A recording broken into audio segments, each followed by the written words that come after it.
Well, hello, everyone. We are still gathering some participants. So in a minute, we'll start up with Bonnie Brown's thesis defense.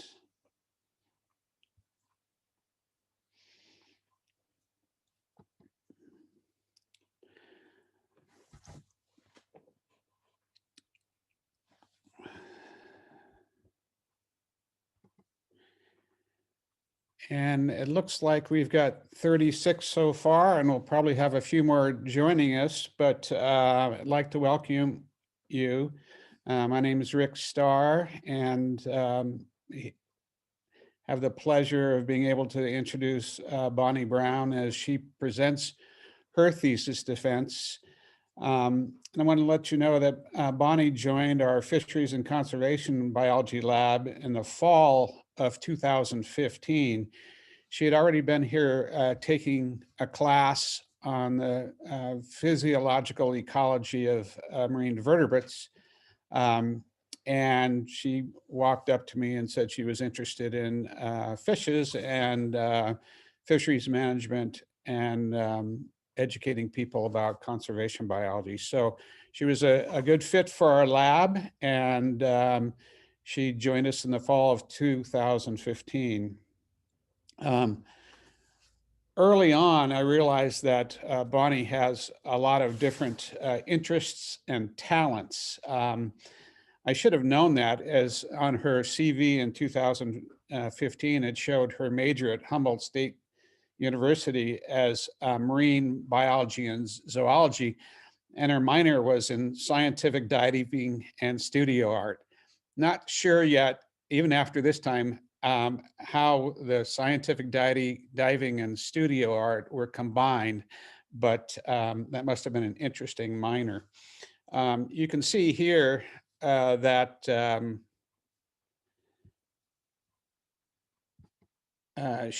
an example of her artwork, and it's clearly a talented artistic woman who have joined our lab at that time. And in addition to her visual art, I'm thinking that she's probably interested in performance art as well, as here she's mimicking a blue rockfish that she caught on CCFRP. She's had a keen interest in diving. She volunteered for the Monterey Bay Aquarium for many years, since 2014 actually, and advanced from cleaning the tanks to providing underwater lectures on the fishes in the kelp forest tank. And she's been very interested in community education and outreach, and working a lot since 2015 on our collaborative fisheries research program trips has allowed her to engage in her interest in outreach and community education.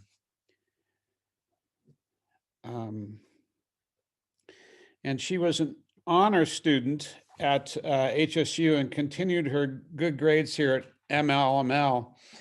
But I want to dispel any rumors that she has looked over the shoulder of any of her classmates to get her 3.9 GPA. And she's also received 8 different professional scholarships awards and mentored 10 different undergraduates who've helped her in her work. So she's been really active in the scientific community here. Early on in her time here, Bonnie told me she was interested in conducting a thesis on lingcod. She was curious to know why the meats of some lingcod are green and others are not. She was thinking that this was a direct cause of the diets of the different lingcods, and she wanted to test that hypothesis. Although I convinced her that it would be extremely difficult to determine that as a causation or just a correlation between the meats and the diets, I steered her towards a project on lingcod that Scott Hamilton was about to start. He got a grant to conduct a coastwide study of Lingcod ecology with nymphs.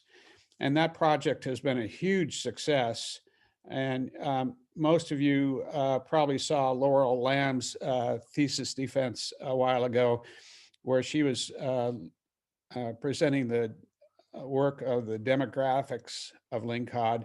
And Bonnie was able to delve into her interest in Lingcod diets as part of that project. Fortunately, that of all the stories of Laurel Lamb, I have to say that she and Bonnie got along really well. Fortunately, Bonnie was the serious one on that project, so that she kept Laurel in check. And she's also very safety conscious. Whenever she's been over her head in a discussion, she's popped her safety vest and stayed afloat. And she's also been very safety conscious at sea, as she's made sure that her face is covered whenever we're out in the sunshine. So I'm really pleased to be able to introduce Bonnie, and happy that Bonnie's and Kyle's families are here to join her in this wonderful day. And I'm sure that you'll all be as impressed as I have been with Bonnie's thesis defense. So I'm going to stop sharing my screen and turn it over to Bonnie.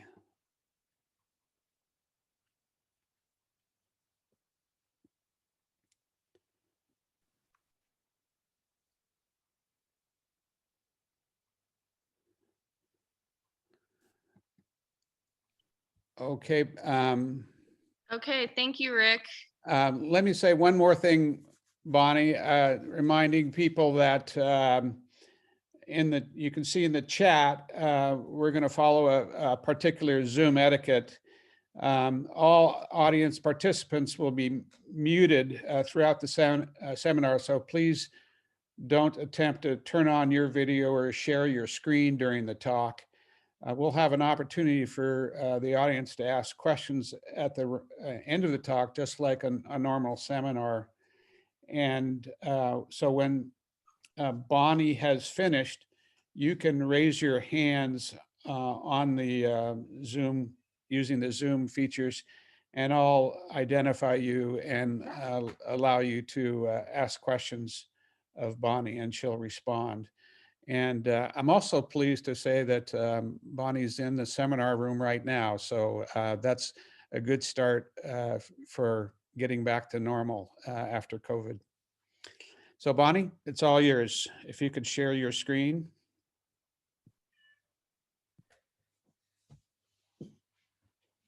I believe I'm sharing my screen. Can you see it?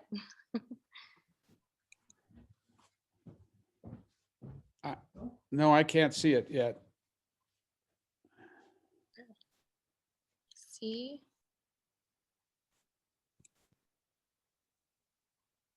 Share screen.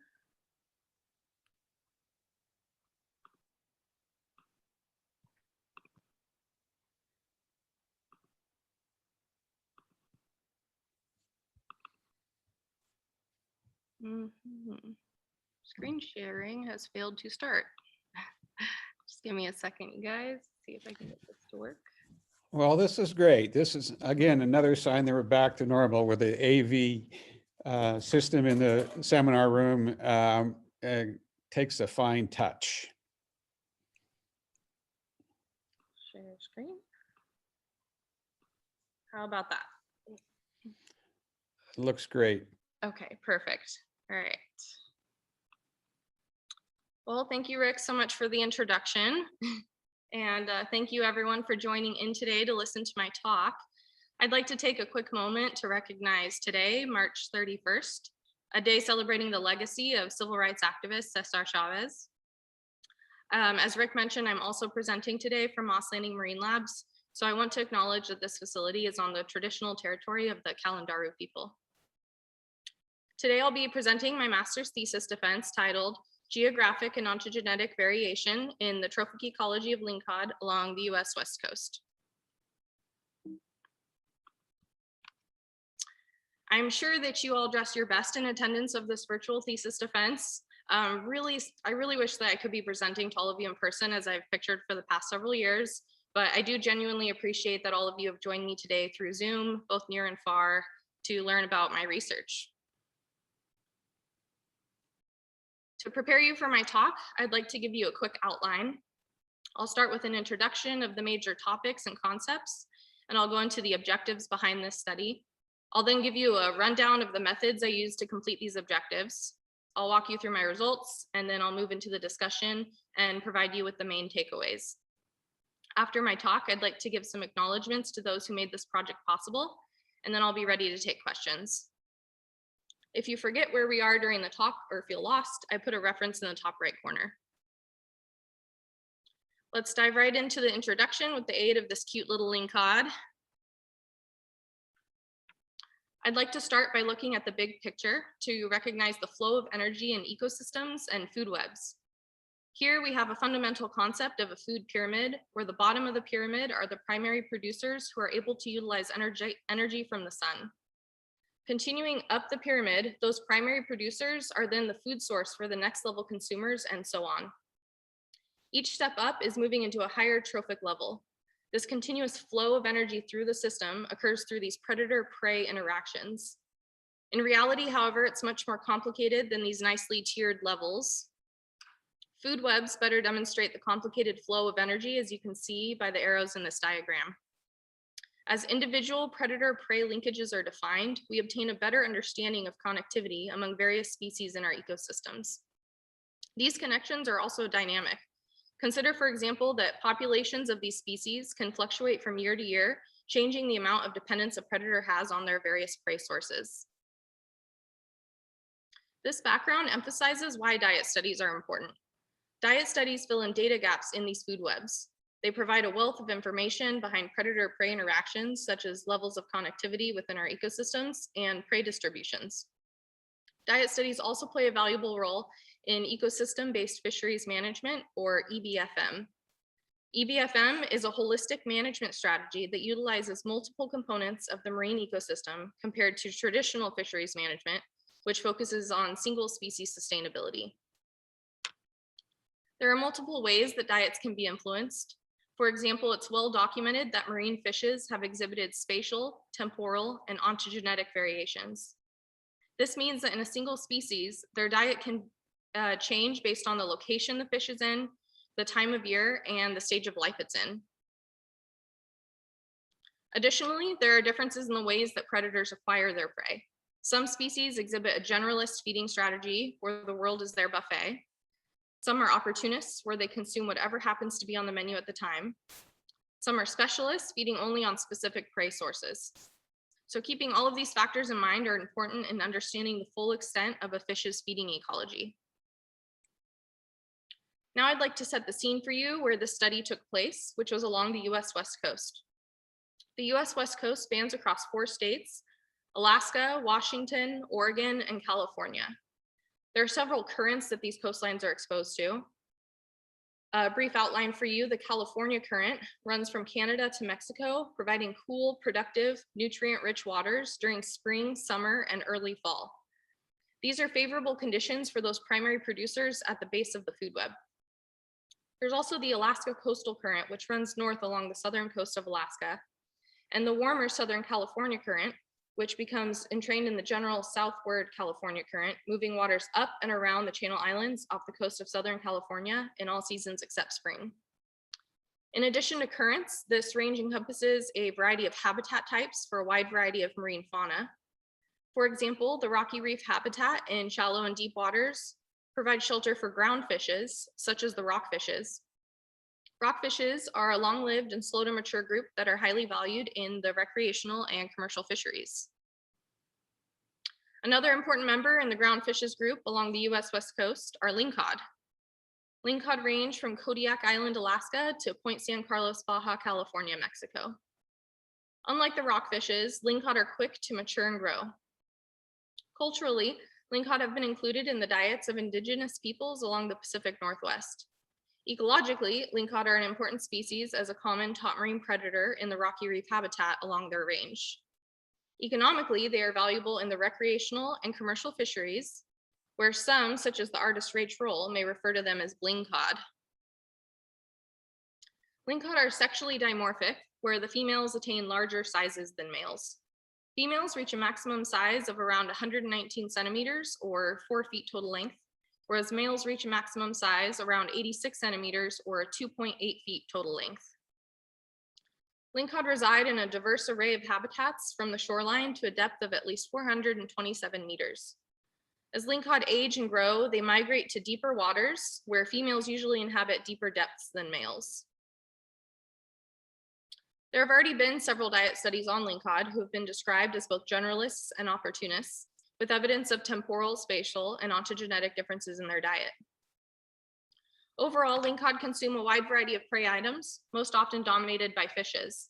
For example, in Washington, approximately 50% of the biomass was composed of rocky reef bottom fishes, such as rockfishes, sculpins, and greenlings, and Pacific sand lance were the most numerically common, 23% by number. In Oregon, Pacific pelagic fishes such as the Pacific herring comprised 46% of the diet by number. And in California, lingcod diets were composed of a plethora of fish species, but by single prey item, octopuses dominated lingcod diets. With a wide range of results provided here and across an array of specific locations and years, it's difficult to ascertain if differences in diets among studies were truly driven spatially or if other factors were at play. And this is what made me curious. I wanted to see if there were other factors attributing to differences in lingcod diet besides location, such as sex, length, or environmental factors. And this led me to start conducting a diet study to better understand drivers that influence lingcod feeding ecology along their range. In order to do so, you might ask, how is diet assessed? In brief, there are two common methods. The first idea that may come to mind is through a gut content analysis. This method requires identifying and enumerating prey items found in the stomach, essentially providing a snapshot of an organism's diet on the order of hours or days. The second method is through a stable isotope analysis. This involves analyzing a tissue sample to look at its chemistry, specifically the ratios of lighter and heavier isotopes. Two common elements used for this are nitrogen to assess trophic levels and carbon to assess the sources of primary production. Stable isotope analysis provides a long-term or integrated understanding of diet on the order of weeks or months. You can think of this method as you are what you eat. Gut content analysis and stable isotope analysis are both complementary to one another, and they're useful in getting a well-rounded idea of an organism's diet.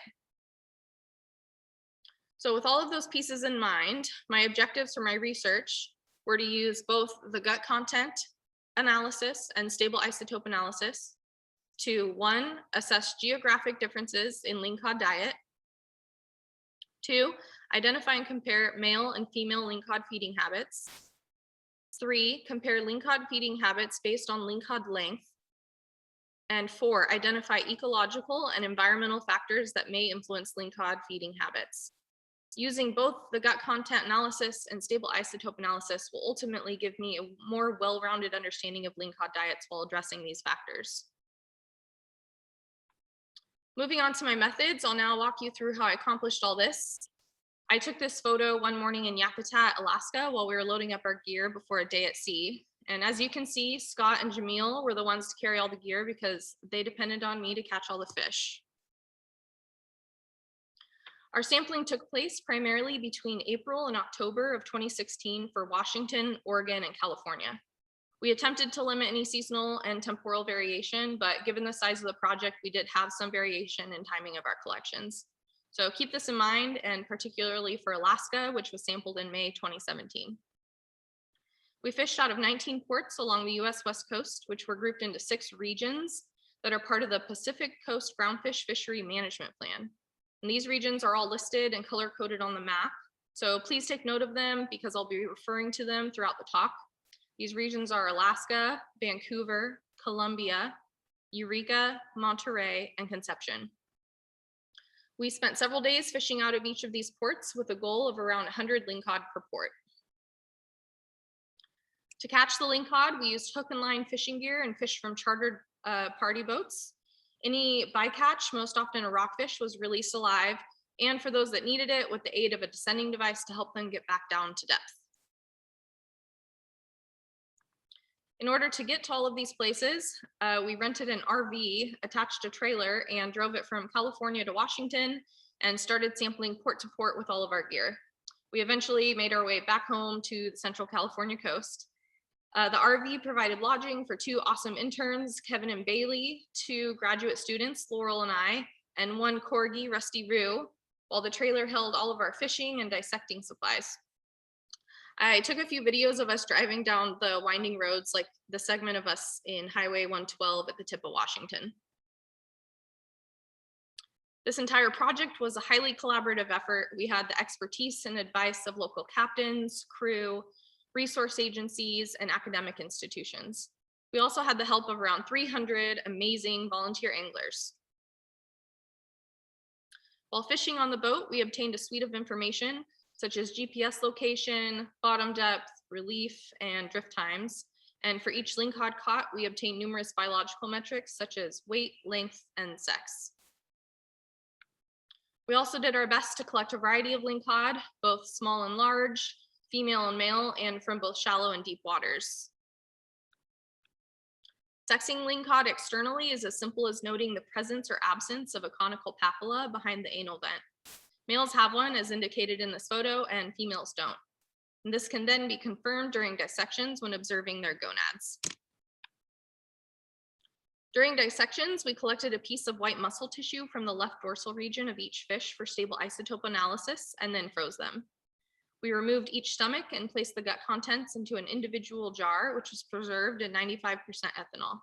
Then we took all the samples back to lab to process them. As a sidebar, we also collected other various types of samples and data from these lingcod for other studies. We've published 1 paper so far using gill tissue samples for a genetic study.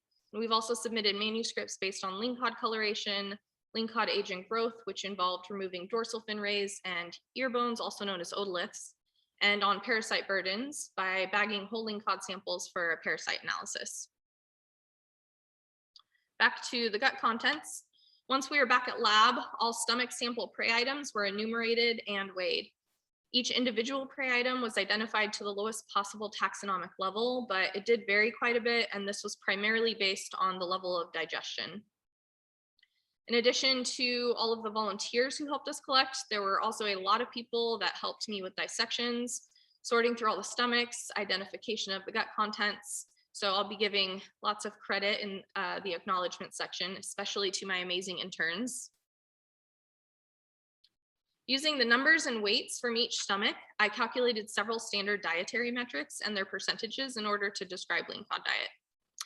I'm going to break each of these down for you briefly. The first 2, number and weight, are calculated as the abundance by number or weight of a prey item in a stomach divided by the total number of stomachs.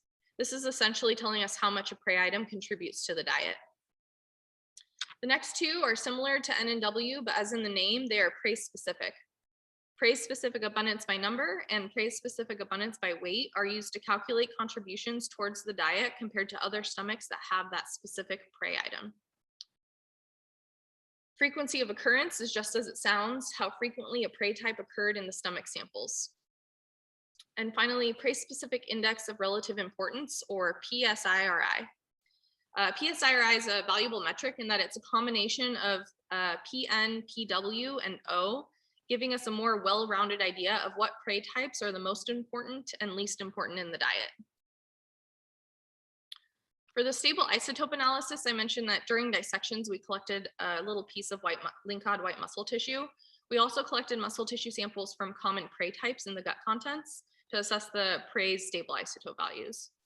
While we were on the road, stable isotope samples were stored in a cryogenic liquid nitrogen dewar, which is what I'm doing in this photo here. Back at lab, we freeze dried and ground the samples, and then I shipped them off to the awesome stable isotope lab at Idaho State University to be processed in order to ascertain the nitrogen and carbon values. So what exactly are the stable isotopes? What am I measuring, and how are they helpful in diet studies? Unlike an unstable or radioactive isotope, Stable isotopes do not decay over time.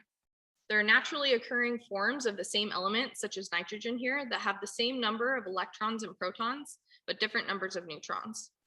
In this example, nitrogen 14 on the left has 7 protons and 7 neutrons and is the lighter isotope, whereas on the right, nitrogen 15 has 7 protons and 8 neutrons and is therefore heavier.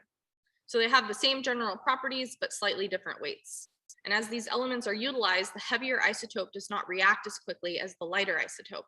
The change in the ratio of the heavy and light isotopes is called isotopic fractionation. This ratio can be measured and identified using the delta notation and is expressed in parts per thousand. This is pronounced as delta N15. Because each element has unique characteristics that define it, the 14 and 15 are used for nitrogen, while 12 and 13 are used for carbon. As I mentioned earlier, nitrogen and carbon are helpful and to better understand the diet. Delta N15 can be used to assess the trophic levels.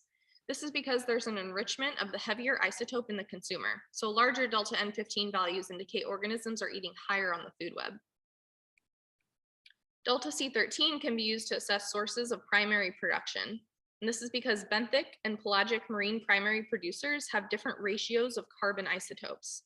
Smaller delta C13 values indicate more pelagic sources or sources that are coming from the open sea, and larger delta C13 values indicate more benthic sources or sources that are coming from the bottom of the ocean.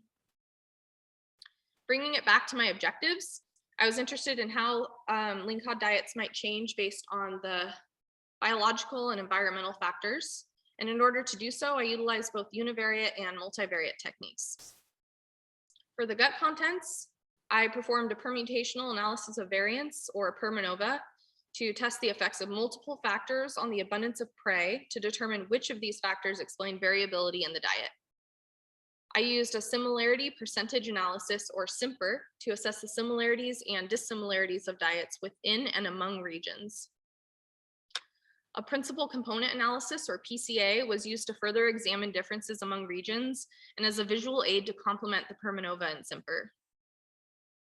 For the stable isotopes, I used a generalized linear model, or GLM, to test the effects of multiple factors on delta C13 and on delta N15. I then used the Tukey-Honest significant difference, or Tukey HSD method, for pairwise comparisons of regions. The stable isotope Bayesian ellipses in R, or SIBER package, was used to determine dietary diversity by region. I also used linear regressions to test the effects of oceanographic factors, chlorophyll A as a proxy for primary production, and sea surface temperature on delta C13 and delta N15. Data for these oceanographic factors were obtained from public NASA databases and selected from the closest location to the study's collection sites and averaged over 12 years for each of the regions. Now that I have you all at the edges of your seats, I'm excited to share my results with you. I'm going to start out with gut content results, and then I'll finish off with the stable isotope results. This is a table of the total lingcod used in this study. On the left, you'll see the region. The middle column indicates the total number of lingcod stomachs collected from that region, and the right is the total number of stomachs used for analysis.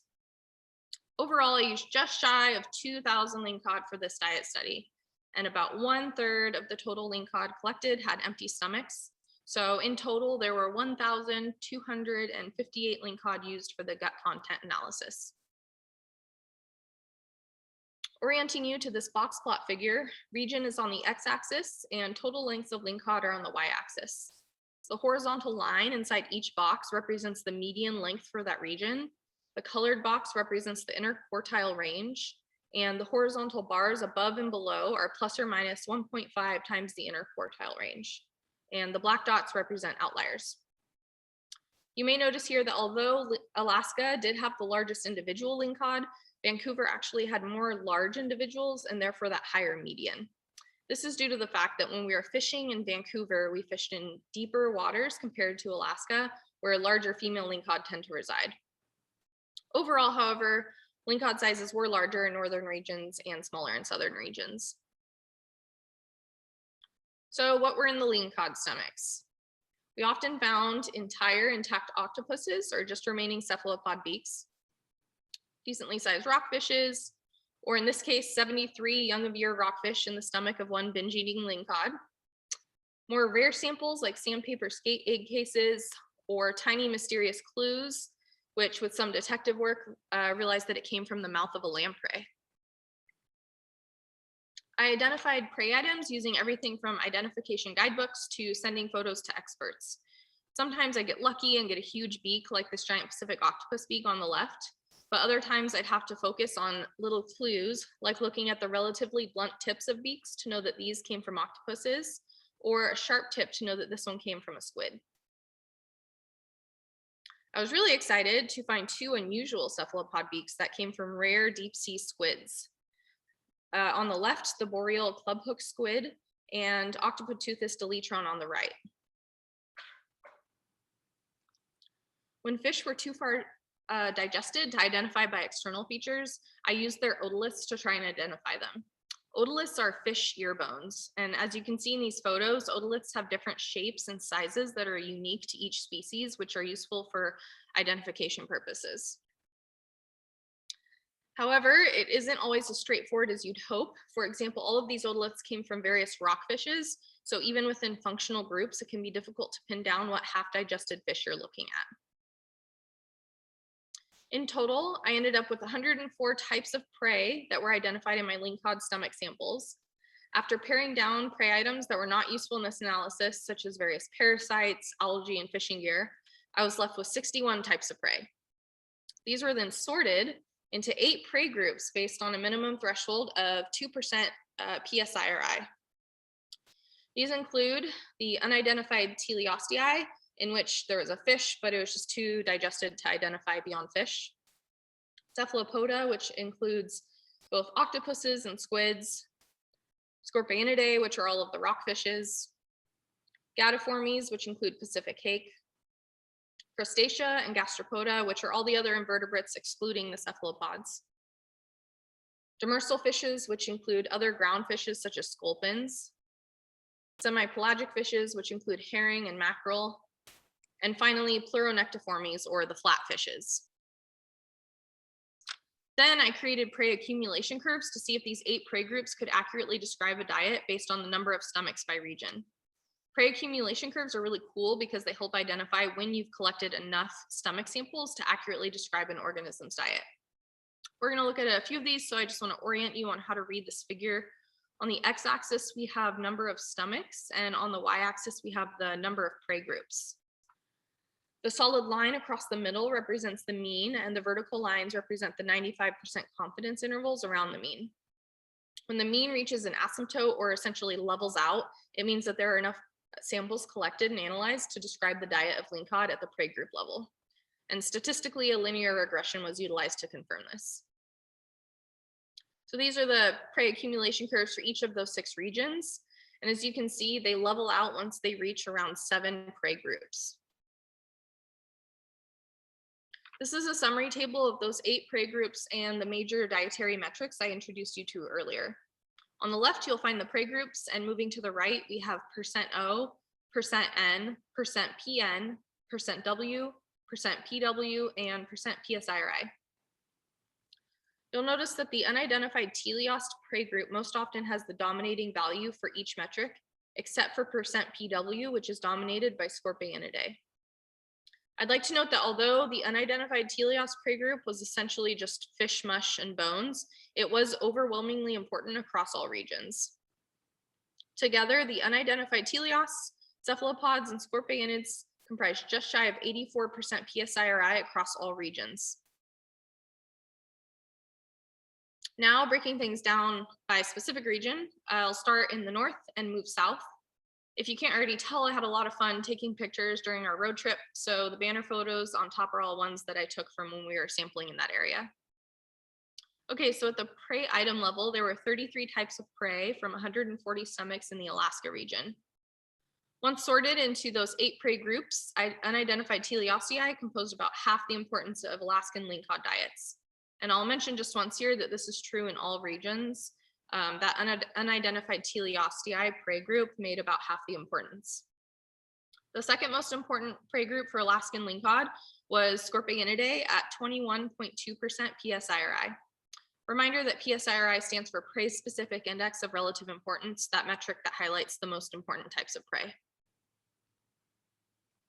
In the Vancouver region, there were 16 types of prey items from 160 stomachs. On the prey group level, the second most important were the gadiformes at 17.9% PSIRI.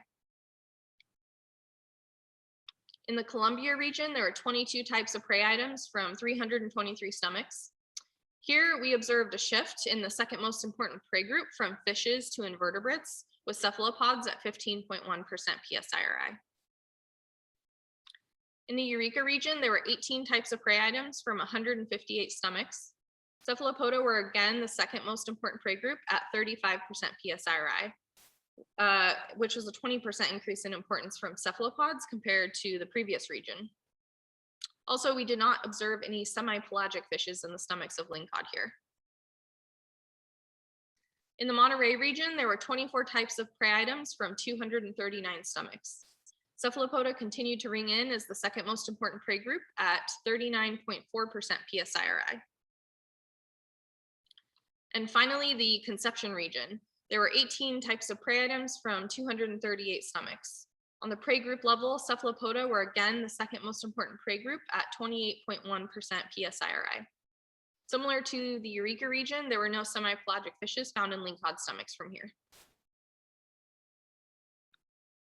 A reminder that I used a permanova to better understand which factors best explain the variability in lingcod diet.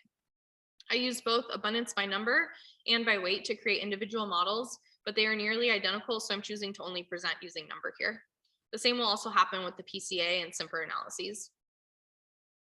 The first model I created included the unknown teleost prey group and indicated that depth, region, sex, and the interaction between depth and region were significant factors in explaining variability in lingcod gut contents. As previously described, the unknown teleost prey group is important in the bigger picture, but it is also vague and created a lot of noise in the model. So when I removed the unidentified teleost prey group, I created a stronger model with those same factors. And the next few slides, I'll be going into further detail on these important factors. I grouped lingcod into depth bins and created this figure to better understand how diet changes by lingcod collected in shallow, moderate, and deep depth bins listed on the x-axis respectively. The number of lingcod are listed on the y-axis, and the most important prey groups by abundance by number contributing to that depth bin is above each bar. Here we see that cephalopods were the most important prey group for the shallow and moderate depth bins, and gattids were the most important prey group for the deep depth bin. Scorpionids were the second most important prey group in each. I used a PCA as another way to examine regional differences in lingcod diet. Similar to the permanova, I did not include the unidentified teleost prey group. To orient you to the figure, each of the 7 prey groups are listed here and indicated by their associated vectors. Then I added these boxes, which represent the average values for each region with plus or minus 1 standard error. The x-axis represents principal component 1, which explained 21.9% of the variation, and the y-axis represents principal component 2, which explained 17.7% of the variation. Clusters of groups are more similar to one another, and regions further away from the center of the figure are more influenced than those close to the center. Most prominently, we see that lingcod diets in the Vancouver region were dominated by gattids and semi-pelagic fishes, whereas lingcod diets in the Conception, Monterey, and Eureka regions were dominated by cephalopods. I used a SIBER analysis to identify similarities of diets within and among regions. First, to orient you to this table, on the left, you'll see region listed north to south from top to bottom. The second column is listing how similar lingcod diets are to one another within that region. The third column lists the prey group. The second to last column lists the contribution of that prey group. And the last column indicates the cumulative percentage of the prey groups that contribute to the top 80% of that similarity. For example, we see that the Eureka, Monterey, and Conception regions were all heavily influenced by cephalopods, whereas the Vancouver region is most influenced by gattids and semi-pelagic fishes. Another component to the SIBER analysis is looking at the dissimilarities to one another. This table is listing pairs of regions on the left and their dissimilarities to one another on the right. I added the map back in to help you visualize this. From the dissimilarity perspective, The Vancouver region was the most dissimilar to all of the other regions.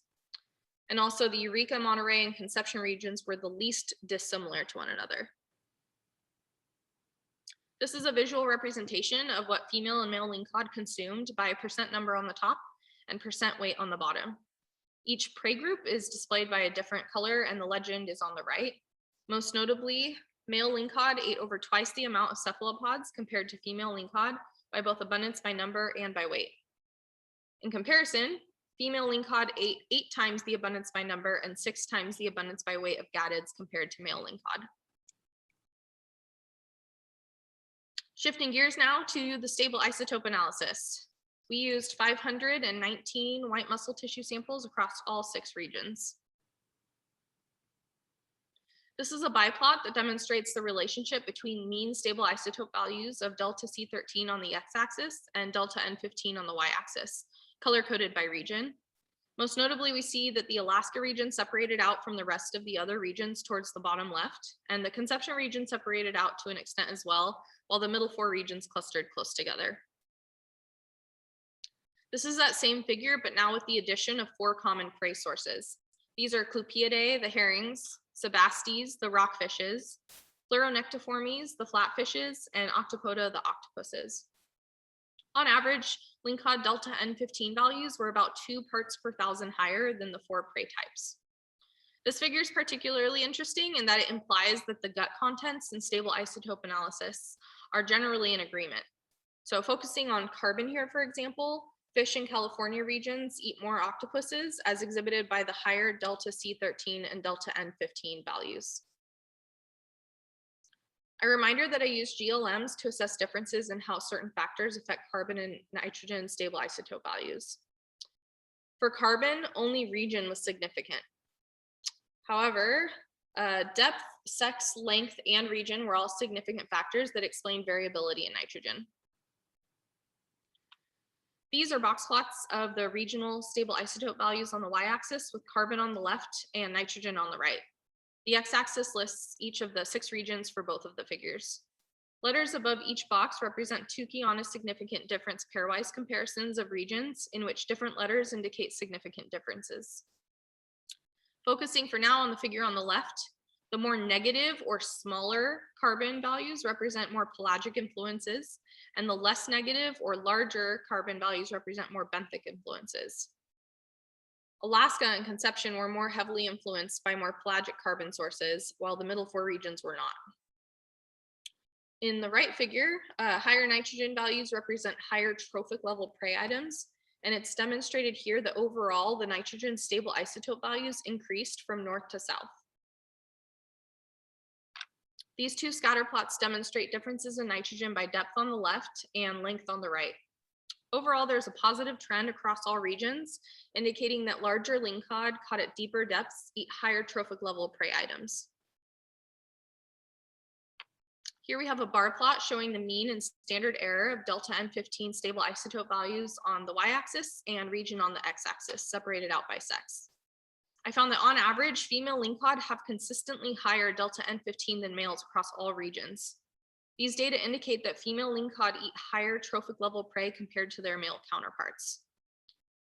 An analysis of covariance was then utilized to test for differences in delta N15 between the male and female lingcod while controlling for length and depth. And there was indeed a significant effect of lingcod sex on delta N15 after controlling for both of those factors.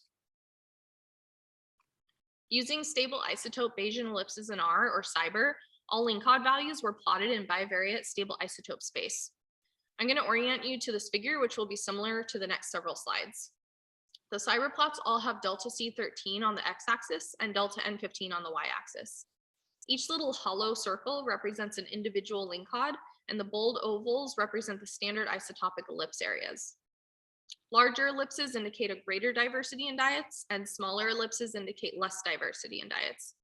So in this plot, that means that lingcod from the Conception and Alaska regions have larger ellipses and therefore greater diversity in their diets, whereas lingcod from the Eureka and Monterey region have smaller ellipses and therefore less diversity in their diets.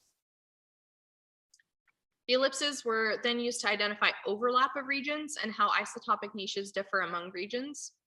Echoing results from earlier, we see a large amount of overlap from Eureka, Monterey, and Conception, and some parsing out from Alaska and Conception regions.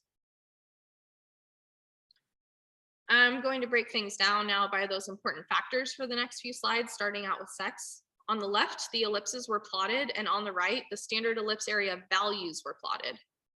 The gray boxes represent 50, 75, and 95% credible intervals, and black dots represent the mode. So what do these results tell us?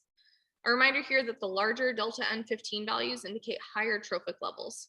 So in this figure on the left, the black ellipse, or the females, are higher up than the red ellipse, or the males. These results indicated that female lingcod ate higher on the food web, and on the right, the males are higher up than the females, indicating a larger standard ellipse area. So this means that male lingcod had slightly larger trophic diversity. Furthermore, larger lingcod were also eating higher on the food web, and they also had larger trophic diversity compared to smaller lingcod. Finally, we have depth. These results indicate that compared to lingcod caught at other depths, shallow water lingcod have the largest trophic diversity, occupy the largest isotopic niche, and consume prey with a wider array of basal delta C13 values. Linear regressions were used to test the relationships of stable isotope values with sea surface temperature and chlorophyll A. A reminder that these were used to better understand how the environmental factors could be influencing lingcod diet, such as temperature. And if you recall at the beginning of the talk, chlorophyll A is a proxy for primary production, the food source at the bottom of the food webs. I found no significant relationships with carbon and sea surface temperature or carbon and chlorophyll A. So both of these figures are listing delta N15 on the y-axis. On the left, we have sea surface temperature, and overall, sea surface temperature and nitrogen exhibited a strong positive relationship. On the right, we have chlorophyll A, which exhibited a moderate negative relationship with delta N15. There's also the potential that there was a latitudinal shift in the baseline delta N15 values. Moving on to the discussion, I'll now tie it all together for you and finish up with some take-home messages. To summarize, using both gut content analysis and stable isotope analysis, I demonstrated that lingcod diet is significantly different by location, in this study by region, that lingcod diet is significantly different between female and male lingcod, that length of lingcod significantly influences diet in the stable isotope analysis, but not the gut content analysis when other factors are considered, and that environmental factors such as depth, sea surface temperature, and chlorophyll A significantly influence lingcod diet. The use of both gut content analysis and stable isotope analysis are beneficial in that they provided a more well-rounded idea of lingcod diet. For example, in my study, I was able to use the gut contents to ascertain that lingcod were primarily consuming octopuses in the southern regions. But what I didn't know was if this was just a snapshot of an unusual occurrence like a spike in octopuses that happened to reflect in lingcod diets during my sampling period. And that's where the stable isotopes came into play, giving me more integrated information on their diet. I found that lingcod diets in the southern regions had a large amount of overlap, and they were likely feeding on similar prey items. The biplot that included the prey items implied that lingcod from the southern regions were indeed consuming cephalopods, confirming gut contents were an accurate representation of lingcod diets on both a short and a long-term timescale. At the beginning of the talk, I oriented you to the interesting life history of lingcod. Females attain larger sizes and tend to reside at deeper depths. My results indicated that the larger female lingcod residing in those deeper depths were consuming more fishes, such as the gadids as seen in the bottom here, while on the top, the smaller male lingcod residing in shallower depths were consuming more cephalopods. Larger fish may select larger prey items or items that have a higher caloric intake. For example, a fish will have a higher caloric value than an octopus. It also may be less so that female and male lingcod are selecting different prey, but rather prey availability is different based on the depths they reside in. For example, the Eastern Pacific red octopus, Octopus rubescens, is the most common shallow water nearshore species of octopus in the North Pacific Ocean. Bringing us back to previous lingcod diet studies, this is a summary table of the studies from earlier in the talk and some of the prey items that were found there. There are some similarities with my study. Keep in mind that the regions do not correspond to state line. So the Colombian Columbia and Eureka regions straddle state lines, and the purpose of the slide is just to simply broadly compare studies. In my study, unidentified fishes were the primary prey source. However, the secondary prey source provides some interesting context. One main similarity is the high influence of octopuses in California. In the Oregon study, lingcod consumed a large amount of Pacific herring. This was interesting because that's what I found is the third most important prey group, but up in Washington in the Vancouver region. So this all goes back to the lingcod's feeding strategy. Lingcod consumed a wide variety of prey items, supporting a generalist feeding strategy. But with schooling fish like Pacific herring in transit, it's easy to see that lingcod were also employing an opportunistic feeding strategy in the Oregon study and in my study. This is further emphasized by the fact that we are sampling during an oceanographically interesting year during the warmer El Nino cycle. This brought warmer water species further north, such as the pelagic red crab pictured here. We saw multiple instances of pelagic red crabs and lingcod diets in Southern California. And with changing oceans due to multiple anthropogenic drivers, it's good to know that lingcod can exhibit resiliency as they consume pretty much anything that swims by them. Stepping back to the isotopes, I want to define this term isoscape for you. Isoscapes are roughly defined as broad geographic variation in isotope values. Many isoscapes are still being described for many ocean systems. And although I was unable to use isoscape delineations to compare to for my study, the change in delta C13 across this large geographic range was expected. While the middle four regions were exposed to the California current, the Alaska region was exposed to the Alaska current, and the Conception region was exposed to the Southern California countercurrent. The differences in current systems could be driving the differences seen in the GLM, in which the Alaska and Conception regions were exposed to more pelagic current influences, as indicated by the lower delta C13 values. Or, like mentioned earlier, this could be driven by latitudinal shifts in baseline delta N15 values. This brings me to my thoughts on future directions. In addition to working towards an even more concise sampling period to limit temporal variation, something that would be really wonderful to do is to conduct simultaneous prey collections. We were unable to obtain enough of a single prey source across all regions to successfully conduct a prey mixing model, such as with mixed SIBER, or to create an isotope baseline to standardize across isoscapes. So my recommendation for anyone interested in furthering this work would be to also simultaneously collect and sample muscle tissue from the Eastern Pacific red octopus, Octopus rubescens. Bringing this all back now to the beginning of my talk and the flow of energy, these lingcod demonstrated that they don't just fit in at one trophic level, they were feeding across multiple levels. Okay, so I'm going to give you some take-home messages. Overall, the information generated in my thesis adds to the greater body of knowledge of gut content and stable isotope analyses. My results support that lingcod consume a wide variety of prey items along their range. They primarily eat fishes, but octopuses are also an important prey group, particularly for the more southern regions. My study supports that they're both generalists and opportunists, and that they exhibit spatial, temporal, and ontogenetic variations in their diet. Important variables in determining lingcod diet include depth, region, sex, length, sea surface temperature, and chlorophyll A.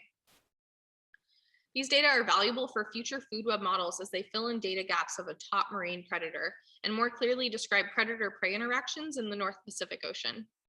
This is particularly valuable as fisheries management shifts towards the ecosystem-based fisheries management approach. With overall worldwide declines in recreationally and commercially valuable fish stocks and implications of climate change, understanding how top marine fish predator may respond is important to take into consideration. Now I'd like to take some time to acknowledge the many groups of people that helped with this huge research project and those that helped me to succeed in graduate school. First off, I'd like to thank my thesis committee and the entire lingcod crew for being the scientific foundation behind this project. I want to thank all of the resource agencies and local tribes that provided us with the space and personnel to conduct our science. Thank you to Rachel at UCSC and Bruce and Millian at Idaho State University for all your help with my stable isotope samples. Many thanks to Anne for all the advice when I first started out on this project and had many questions about lingcod diets.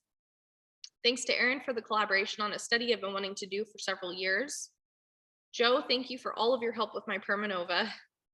To the Moss Landing Marine Labs community, thank you for all your help over the years to successfully complete this program.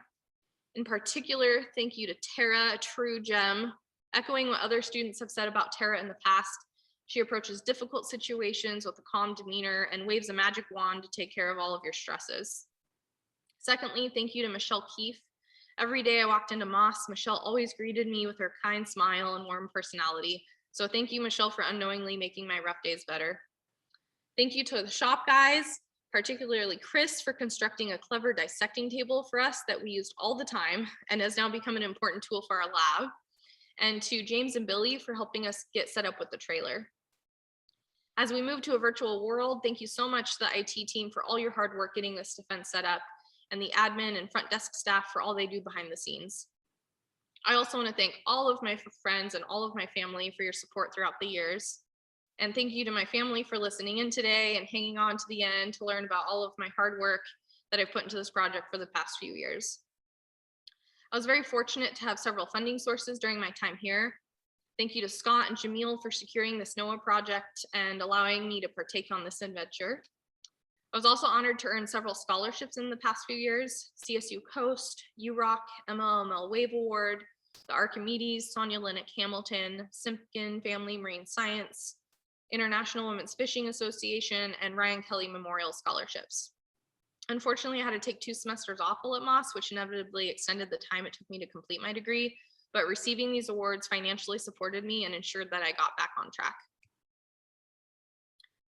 I'd like now to give some special shout outs. First off, a huge thank you to the collaboration of all of the volunteer anglers, captains, and crew. We had many people come to fish with us, and the collaboration was one of my favorite components of this project. I enjoyed getting to know each person and the opportunity to share the science with them. In fact, there are too many people to thank individually, so just know I appreciate all of you for all the time and sacrifices that all of the volunteers put into this project.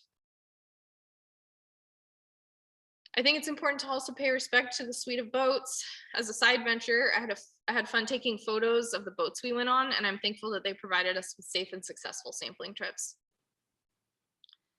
And now, cheers to my committee members, Rick, Scott, and Kenneth. Rick, thank you for accepting me as your student, for teaching me the importance of collaboration, and for properly demonstrating how to kiss a cabbie. Scott, thank you for the opportunity you provided for me to take on the Lingcod project, and for always demonstrating how not to catch a big fish, as the results of this day of fishing indicated. Kenneth, thank you for always lending a hand when I felt at my wit's end, and for demonstrating how rad isotopes are. Throughout these last few years, friends and family have asked me, when will you finish your thesis? My biggest issue is that the majority of people slept through my time here. Exhibit A, Scott and Rick, my committee members, constantly dozing off. So it gets pretty hard to get your thesis approved when they're sleeping all the time. Many of you are also aware that my colleague Laurel is also a heavy napper. Here we see countless examples, one of my favorites being her reading one of Rick's papers. Fun fact, Laurel actually earned a merit badge in napping, so she's been a pro since early childhood. This napping trend also spread to interns and lab mates, some taking it more seriously than others.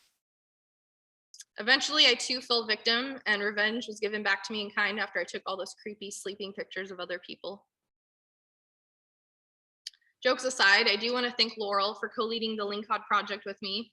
This chucklehead and I spent many a day and night out in the field from Alaska to SoCal and encountered lots of interesting and huge fishes. Jamil is what I've been calling an honorary committee member. He helped secure this project alongside Scott, and we worked together in the field, over Zoom, and now on several papers and manuscripts. Thank you so much, Jamil, for always being open to chat and for being a super rad, positive person in my life. Thank you so much to the Alaska crew, Kelly, Greg, Gary. I loved working with each and every one of you. A special acknowledgement to my friend and talented angler, Ken. He went fishing with us voluntarily in California, Oregon, Washington, and even met up with us up in Alaska. A million thanks to the interns who dedicated a portion of their life to this project. Bailey, Kevin, and Trevin, you were a crucial component in helping us out in the field and with dissections. Nina, thank you for all your help with the many tedious but vital tasks with both the gut content and stable isotope analysis. I hold a special place in my heart for Emily, who volunteered her precious time to helping me process gut contents. Emily came to me in a pivotal point in this project, helped me to get off the ground and really dig into the stomach content analysis process. She's an amazing human, and I'll always be very grateful for her in my life because I could not have done this thesis without her. And she's probably really happy this is virtual because she would get too shy to get all of this attention in person. To my lab mates in the Fisheries and Conservation Biology lab, thank you for your love and support, even after enduring years of talking about lingcod diets. And even when the Zoom green screen fails and it doesn't work on my green eyes and I look like a demon, or even when I ruin perfectly good group photos. I spent 5 years conducting research with CCFRP. During this time, I met many amazing volunteers who I miss dearly and hope to fish with again one day. I also became close with my lab mates, Jen and Ryan. Jen and Ryan helped me prepare for my thesis, walked me through some of my analyses, and were always willing to listen in when I had troubles in my life. So thank you both so much. I would not have joined Moss Landing in the fisheries lab if it hadn't been for my 5.5 years working for the California Department of Fish and Wildlife and the amazing SERFs team. Working for SERFs primed me for grad school and for work in this field. And I hold a special place in my heart for this group of humans, and I miss working with them every day. Scuba diving also was a crucial component to me succeeding at Moss. I TA'd the marine biogeography course at CSUMB and am an active volunteer diver at the Monterey Bay Aquarium. The diving community has always done their best to support me and ask questions about my research. The actual act of scuba diving gave me great joy these past few years and the much needed mental clarity to keep going on my grad school journey. Many of my friends were also helping hands with this project. Some offered assistance at sea, some helped on land, and some were there to help with both. It's actually not possible to thank all my friends enough, nor is there enough space on one slide or even 20 to properly do so. I love all of you, and I'm so grateful to have had your support the past several years. I have an extra special thanks to give my other half, who you all know as Angela Zepp. She helped encourage me to keep on trekking, assisted with fishing, dissecting, and has always been able to hand me some wine if it was a rough day. I love you, Ger. Most importantly is my other half, and Hubs and Kyle.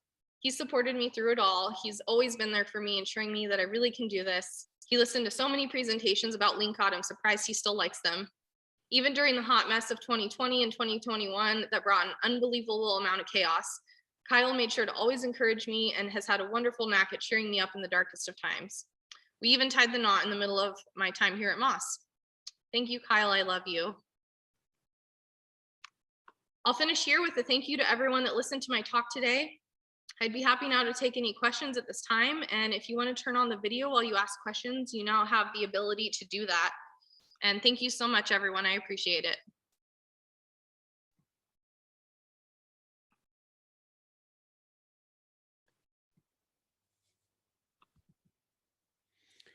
Okay, oh, fabulous job, Bonnie, as we all expected. So congratulations and really interesting work. Ready to take questions from anybody who might have some? I'm ready. Okay. So if you are out there, raise your hand electronically, and you can see if we can answer your questions. I guess you selected me, Rick, so I will ask a question. Great job, Bonnie. That was a really fantastic presentation, super interesting. I guess my question for you, right, you've been really interested for a while in how the diet information, right, can be used to help inform management. Kind of, looking at your results, if lingcod are so generalist, right, in their sort of feeding habits, I mean, do you think this is the sort of thing that people are going to have to sample lingcod, every year basically to see what they're feeding on to be able to inform, some of those ecosystem models? Or do you think, do you think the information we have so far is kind of good enough to help predict what they're going to be doing in their role in the ecosystem? Yeah, that's a good question, especially since, previous studies and what I was finding out is that they're generalists and they're eating pretty much anything that's in the area. So I do think that it is important to continue to sample and get some kind of baseline trend, especially if there's been note of other types of diets changing as well. But in general, I think it also answers some bigger questions that maybe people assume about lingcod eating lots of rockfish and the rockfish populations. So I think it is useful in that it can answer some questions that are concerned about other species that are high priority and high concern. Excellent, thanks. Okay, thank you. And before we get to Kenneth, Frank D has a question for you, Bonnie. Does the lingcod mouth, the gape size, make a difference in prey items? Yeah, that's a really interesting question. When I included mouth size, known as gape, in my statistical models, as an individual factor, it was significant, but there is correlation between gape size and length. So the bigger lingcod are gonna have a bigger mouth size. So when I used length as a predictor instead, in lieu of gape, I was given a stronger model. So that's why I stuck with length over gape. Okay, thank you. Kenneth? Yeah, Bonnie, that's great. It's so wonderful to see you. I really enjoyed your talk and your thesis, of course. I have a question that relates to your thesis as well as your presentation. And what you said in your thesis was that specialists sort of thrive where food is abundant, and their predators can focus on specific prey. Whereas generalists or opportunists make a living under limited food conditions. And so they have to eat what's there. Given the diversity of your gut studies and the fact that these are generalist and opportunist species, does your study suggest that lingcod are resource or prey limited, especially in like areas like Conception or Alaska? And I have a follow-up question after that. Sure. Yeah. Thanks, Kenneth. I mean, in general, if you think about it on the concept of depth, when lingcod were at a shallower depth, they were eating whatever was there. And when lingcod moved to a deeper depth, they seemed to be eating whatever was there. So I don't think that necessarily they would be classified as specialists, even though they're eating lots of cephalopods down in Southern California, just because at other depths they're being found to eat pretty much whatever's there. I hope that answers your question.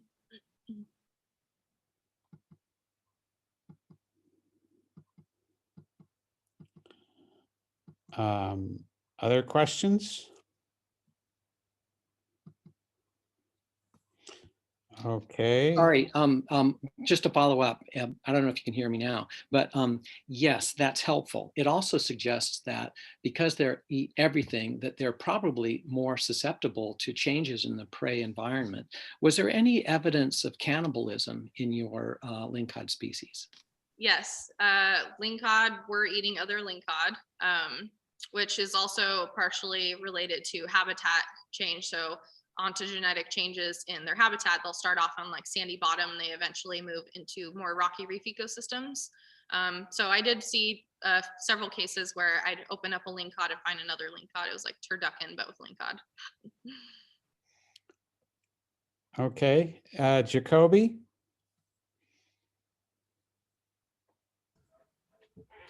Hey, Bonnie, awesome talk.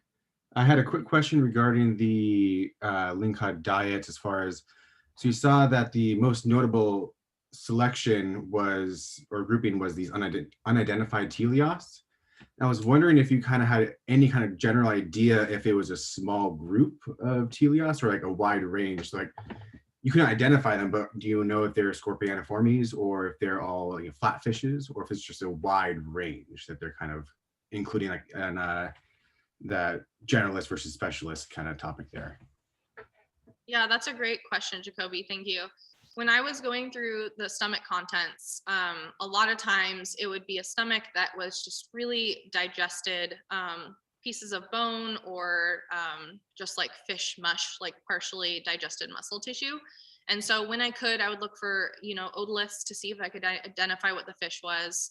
I actually have a whole suite of a bunch of otoliths that I couldn't get identified either from identification guidebooks or experts.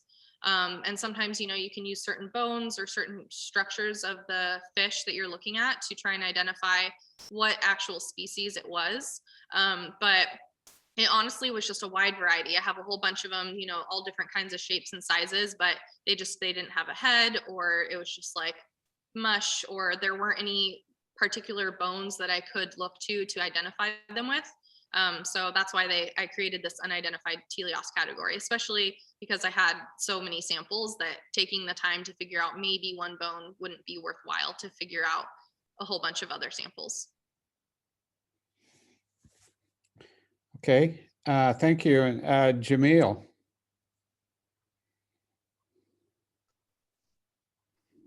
Hi, Bonnie. Can you hear me okay? Yep, I can hear you. Hi, Jamil. Great. First, I just want to acknowledge that you're absolutely right. I belong carrying a cooler while you're catching the fish. Second of all, I'm curious if you've given any thought to the potential for using historical specimens of lingcod that have been collected to understand changes in the food web over time.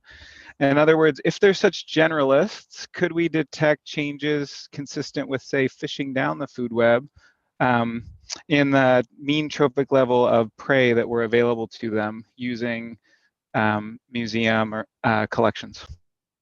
Ooh, that's such a fun question. I love that.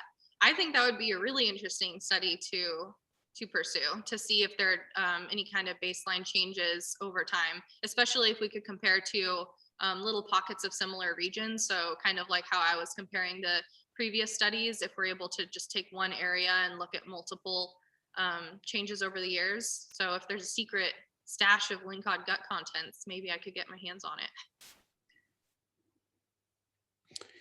Okay, thank you. And before we go to Aaron, I've got a question for you from Ellen Willis Norton. And she wants to know, why do Monterey region lingcod have the least diversity in their diet compared to regions like Conception? Yeah, that's an interesting question. I am not sure why at that time they were least diverse. It might be the prey abundance at the time that I sampled, or just in the area in general. But overall, with the stable isotope analysis, it was confirming that they were eating more cephalopods over that time period. So it'd be interesting if there was another study done in a few years and seeing if maybe there's a change in diversity, or if it's been relatively the same throughout. Okay, so go to Aaron. Thank you. Bonnie, that was a really great talk. And I want to first commend you on such a diverse thesis. I mean, to do all of this for your master's is just, it really blew me away. So really great work there. There's so many things I'd like to ask, but I'll just do two little things. One simple thing is, can you talk more about how often you found algae in the diet? You mentioned you did find some algae in the stomachs. I thought that was kind of interesting. I'd like to hear more about that. But my main question is about this issue of about the 1/3 of the stomachs that were empty. And so can you talk a little bit about, did the isotope work that you've presented, did that include the fish with empty stomachs? And because obviously the empty stomachs part is how you didn't look at the prey contents in empty stomachs, but I'm assuming you did include those fish in the isotopes. And was there anything interesting about those fish that had empty stomachs? Thank you. Yeah, thank you, Aaron. I appreciate it. In regards to your question about algae, those were interesting because it wasn't very frequent, which is one of the reasons why I didn't include it in my final analyses, but we weren't sure if perhaps just a lingcod went over to eat a fish, and while it was snagging the fish, maybe it got like a piece of algae in there, or if it was on the hunt for it, it may be consumed, especially if there was like a flatfish or something that it was nearby that it may be consumed. So that's why we ended up excluding it. If it were more frequently in the diets, we might have considered otherwise. Your other question was, about the empty stomachs and the stable isotopes. So we did our best, the best we could, but when lingcod are being reeled in, they'll start thrashing and they might regurgitate some of their most recent meal. So what we did to try and prevent that is, as soon as we got them, we would try and make sure that, they couldn't regurgitate anything. If they regurgitated anything, we carefully kept it that lingcod, so we knew that we had that stomach content. But we also did take careful note of when we did see them, like throw up in the water right before we pulled them onto the boat. For the empty stomachs, so about 1/3 were empty. There wasn't anything in particular interesting about them. I mean, it was just mostly if they happened to be like fighting really hard, trying to get the hook off of their mouth while we were trying to reel them in. And we did include stable isotopes of some lingcod that had empty stomachs. So I hope that answers all your questions.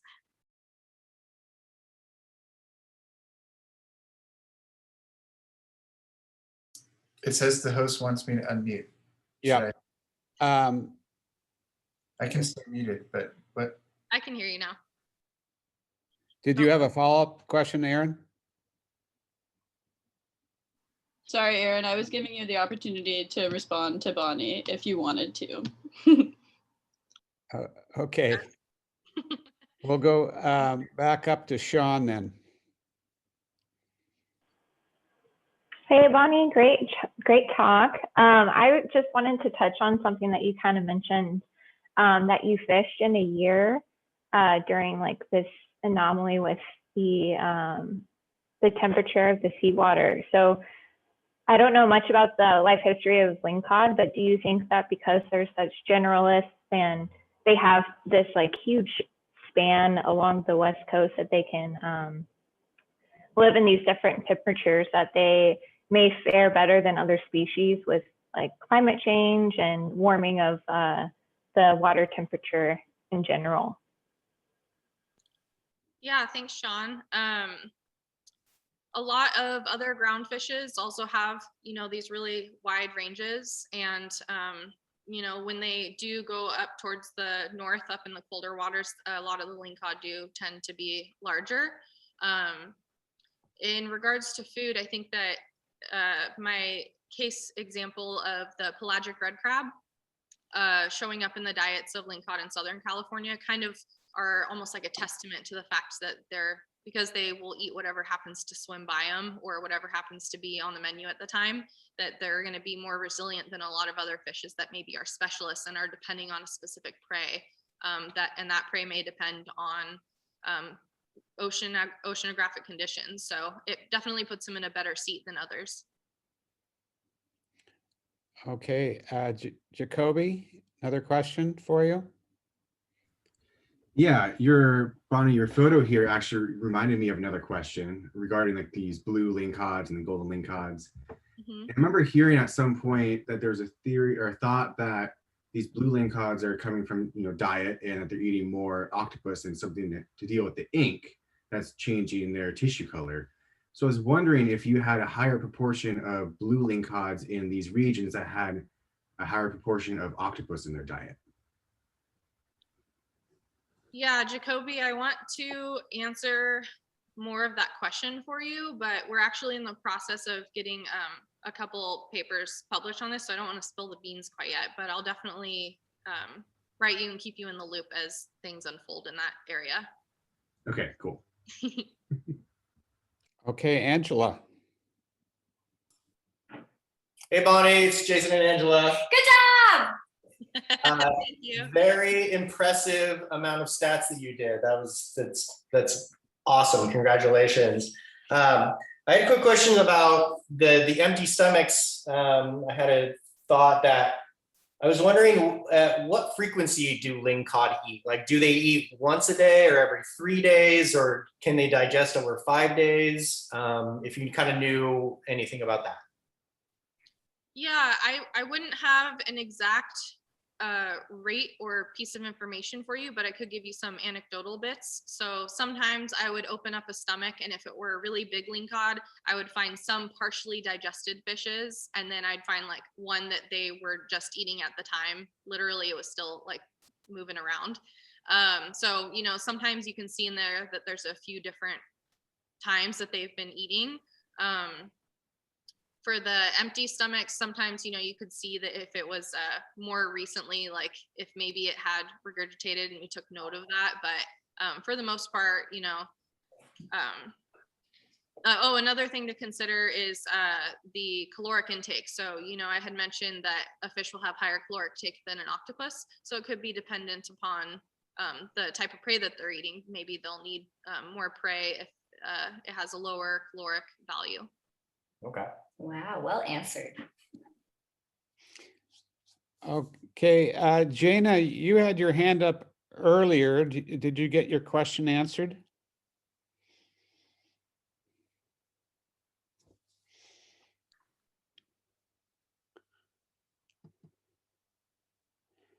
Well, I guess so.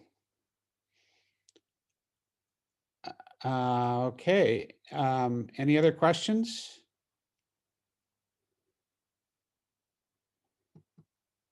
Okay, well, like to give another remote round of applause for Bonnie, and I'd like to thank you for a super job, and ask you to stay on and talk with Kenneth and Scott with me. Thank you, everyone. Okay.